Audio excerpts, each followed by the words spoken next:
దేవుని నా మహిమయం కలుగాక. Praise lord. ఎలా ఉన్నారు? బాగున్నారా? ఏం చేస్తున్నారు? ప్రార్థన చేస్తున్నారు? రోజు వాక్యం చదువుతున్నారా? దేవుడితో రోజు మాట్లాడుతున్నారా? చూడండి, కుమ్మరి చేతులు ఉన్నంత వరకే మన జీవితం. ఒక్కసారి కానీ కుమ్మరి కానీ ఆ కొండ ఎందుకురా బాబు అని ఆశ్రయించుకున్నాడా, లేదా ఇసుక్కున్నాడా, ఆ కొండ పక్కన పరిస్థితురా ఎందుకు పనిరాదు.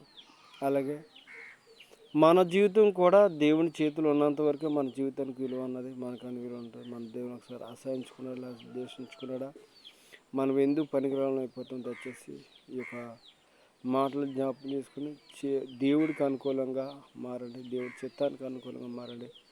ఇప్పుడు సారిపోయిన కొమ్మరి పెడతాడు, చాలా ట్రై చేస్తారు. ఒకసారి ఇసుకగా మళ్ళీ సారిపెట్టి చేస్తుంటాడు తనకు అనుకూల పాత్రగా.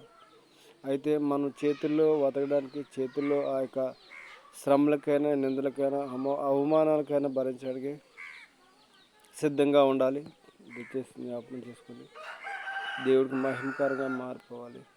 మనం దేవుని స్వరూపాన్ని, దేవుని ఆలోచన విధానం తెలుసుకునేలాగా ప్రతి ఒక్కరూ ప్రార్థన చేస్తారు. ప్రతి ఒక్కరూ వాక్యం ప్రార్థన చేస్తారు. ఇక ప్రతి ఒక్కరు కూడా జ్ఞాపకం చేసుకునే సమయం లేదు. మనం అంత్య దినములు ఉన్నాం కాబట్టి ప్రతిరోజు ప్రార్థించి మీ కుటుంబాలు కట్టుకోండి. అనేక మంది దేవునికరంగా మారండి. Praise lord.